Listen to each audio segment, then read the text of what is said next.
why don't you pray? Did you ever ask yourself that question? Do the people who pray, are they better than you? No, they're not better than you. So why don't you pray? And you say that you are a Muslim and you're proud to be a Muslim. What does Islam mean? Islam means to submit to Allah Azza wa Jal. And Allah subhanahu wa ta'ala ordered us to pray.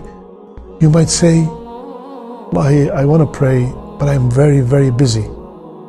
My brother, what's keeping you busy? Is it your children?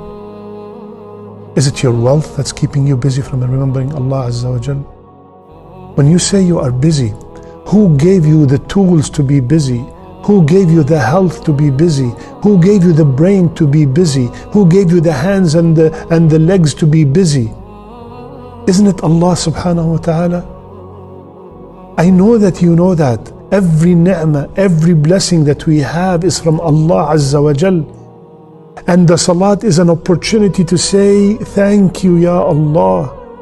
Thank you, Ya Allah. My brother, my sister, if I did you a favor, if I paid for the operation to bring your arms back, or to make you be able to walk again or to see again, you would thank me day and night.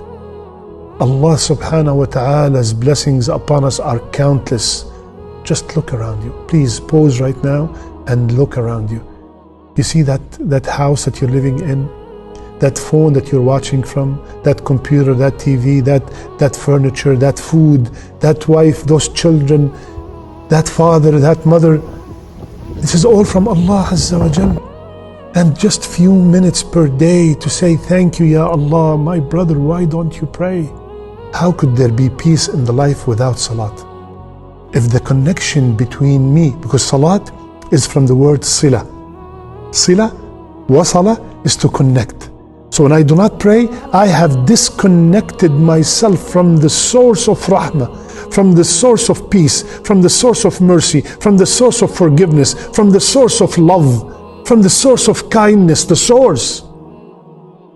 I know, I have no doubt in my heart that you love Allah Azza wa Jal. But if you love Allah subhanahu wa ta'ala, why don't you obey Him? You obey your father, you obey your boss, you obey the police officer. So why, when it comes to Allah, you decided not to obey Him? Why? Why, my brother, my sister, why? Why we obey human beings and we do not obey the King of Kings, Allah Azza wa Jal? Why we obey people that's not gonna, maybe we're not even gonna benefit us in our life, and we disobey the one who is in charge of everything, the one who will decide my destiny forever? My brother, my sister, why don't you pray? Or you might be from the people who would say, brother, Iman is right here. And you point to your heart. I have a clean heart, I have a white heart, I do not harm anybody, I love Allah, I love all the people, I do a lot of good things. Alhamdulillah. That's all great. That you love Allah is great. You love the people is great. You have a pure heart, amazing, excellent. But where does Allah say that if you have pure heart, you don't have to pray? Where did He say that? If that is true, if you have a pure heart and beautiful heart and a sound heart and a peaceful heart, you don't have to pray, then Rasulullah ﷺ will be the most deserving person not to pray, because he has the purest heart. And he was the one who prayed till his feet get swollen. Allahu Akbar, brother and sister, why don't you pray? These are tricks from the shaitan. As a matter of fact, when you have this pure heart, it should make you love Allah more. And when you love Allah more, you want to obey Allah more. The first thing that we will be questioned about on the day of judgment is our salat. The first thing, what are you going to tell Allah when He asks you? I want you to live that moment. Allah, the one you cannot hide anything from, is asking you, why don't you pray? Why you didn't pray in this dunya?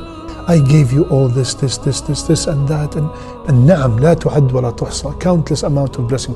Why didn't you pray? What you gonna say? What are you going to tell Allah Azza wa Jal? If somebody took your vision right now, if someone took your hearing right now, and he tells you, if you start praying, I will give it back to you. Subhanallah. So why don't we give when Allah is giving? Why do we give only when Allah takes away.